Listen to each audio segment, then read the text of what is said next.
Nakatakda sanang simulan ng pamahalaan ng pagbabakuna kontra COVID-19 sa mga batang edad 5 hanggang 11 nitong ika-4 ng Pebrero. Nga lamang, na-delay ang pagdating ng mga Pfizer vaccines na gagamitin kaya pinagpaliban muna ang plano at sinimulan ito nitong February 7.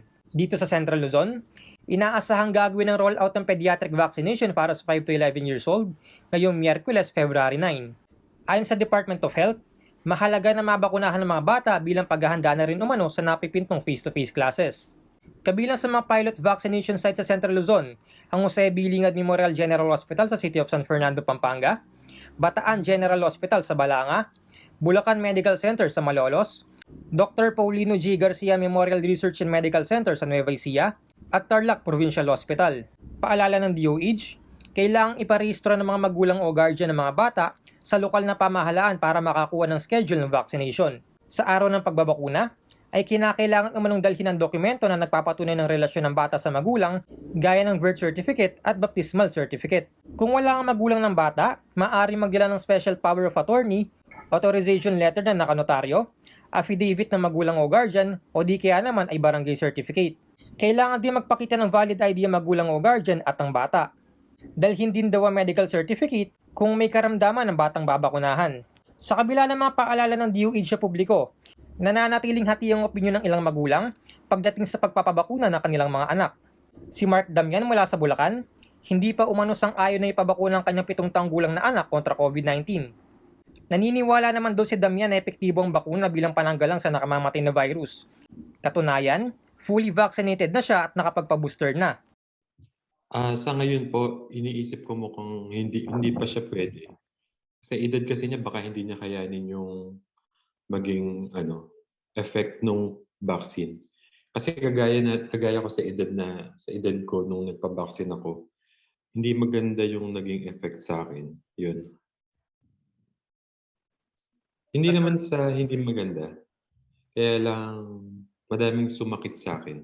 Dagdag pa ni Damian, mapipilitan lamang umano siguro siyang ipabakuna ang kanyang anak kung ire-require ito kapag nagkaroon na ng face-to-face classes.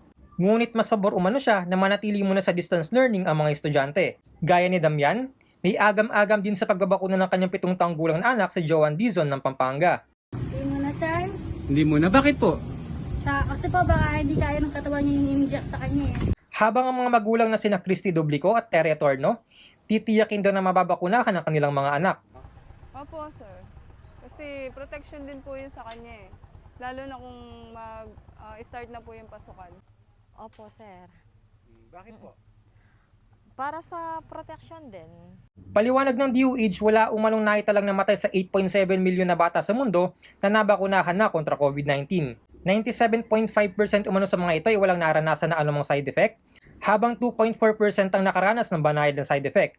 Mayroon naman umanong 0.00013% na nakaranas ng malubhang side effect, ngunit gumaling na ang mga ito. Ayon pa sa kagawaran, umabot na sa 77% ng target population ang nabakunahan sa edad 12 hanggang 17 sa bansa. 99% umano sa mga ito ay walang naranasan na kahit anumang sintomas matapos mabakunahan. Sa kabila naman ng panghihikayat sa mga magulang na ipabakuna ang kanilang mga anak, sinabi naman ni Health Undersecretary Mir Nakabotahe na hindi ito mandatory. Nilinaw din niya na hindi waiver, kundi consent form ang pipirma ng mga magulang sa vaccination site. Siniguro naman yung ligtas sa mga bakunang gagamitin dahil nauna na umanong sinimulan ng pediatric vaccination sa ibang bansa, gaya ng US, France, Malaysia, Singapore at China. Ang approval din naman ng Philippine Food and Drugs Administration para sa emergency use authorization ng Pfizer vaccine ay karagdagang kasiguraduhan na ligtas ang bakuna. Kung may mangyari naman sa bata matapos mabakunahan, ay sasagutin ng gobyerno ng ilang porsyento sa pagpapagamot at maaari magbigay ng benefits kung mapatunayan na ang problema ay dulot ng bakuna. Sa ilalim ng RA 11525 o ang COVID-19 Vaccination Act of 2021, 500 million indemnity fund na nakalaan para sa kompensasyon ng individual na makararanas ng adverse effect matapos mabakunahan. Marion Lozano, SIL TV News.